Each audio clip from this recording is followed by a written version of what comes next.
A characteristic emotion on seeing a favourite novel turned into a film is puzzlement. We may not hate the actor playing a particular role, we might find them rather beautiful. It's just that they tend not to be as we imagined they should be.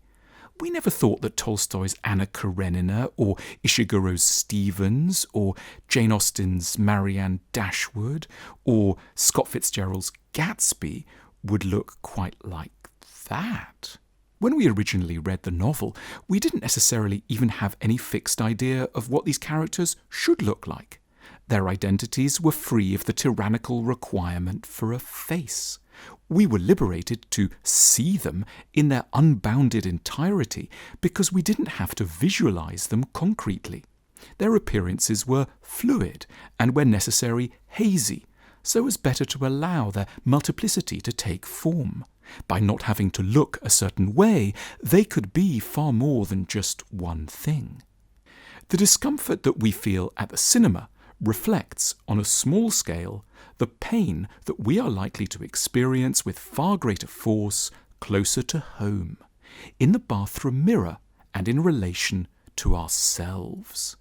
Here too, we're prone to looking at the face in front of us and thinking, even if we don't hate how we look, though we probably do a bit, that our features are in multiple ways extremely unfaithful to how it feels to be us.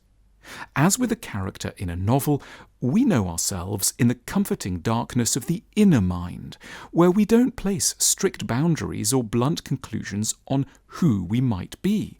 We give ourselves latitude. We know we have 1,000 moods, that we are a bewildering mixture of the kind and the selfish, the immoral and the good, the confused and the clear-eyed. We know that we harbour infinite possibilities, that we are at once artists, ploughmen, accountants, babies, presidents, lunatics, men, boys, girls, women, dolphins, okapis, jellyfish and ballerinas. Pretty much any life form that has ever bubbled up and breathed on the earth has some echo inside us.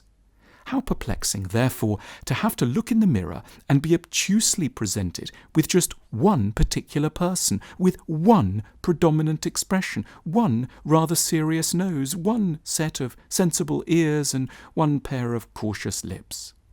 This perplexing feeling first descends in adolescence. If we're frequently to be found a bit dazed on the sofa at that age, or snappy towards our parents, or melancholic dressed in some sort of shapeless black tunic, it's hardly a surprise, given that we have recently, and probably really for the first time, become properly aware of how our bodies must look to other people, and what a cage we're condemned to inhabit, having once blithely assumed that we might be as free of definition as a cloud or an ellipsis.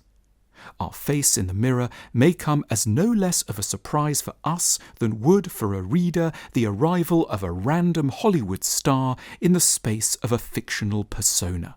Someone is playing us, and we're really not sure we like who's been cast.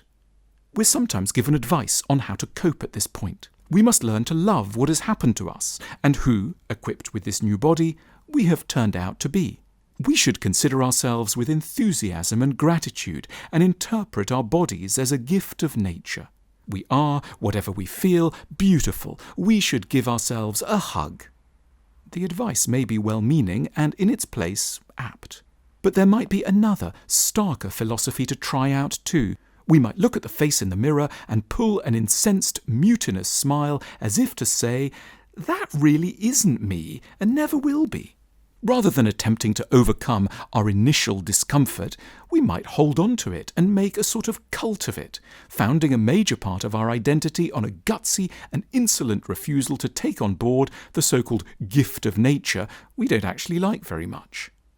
Following the novelist Kingsley Amis in his truculent description of his body as a sort of idiot to which he was chained for 50 years, we might consider our appearance as a banal and ridiculous actor to whom some sort of malevolent casting agent has mysteriously decided to shackle us, and to whom we owe no particular favours or loyalty.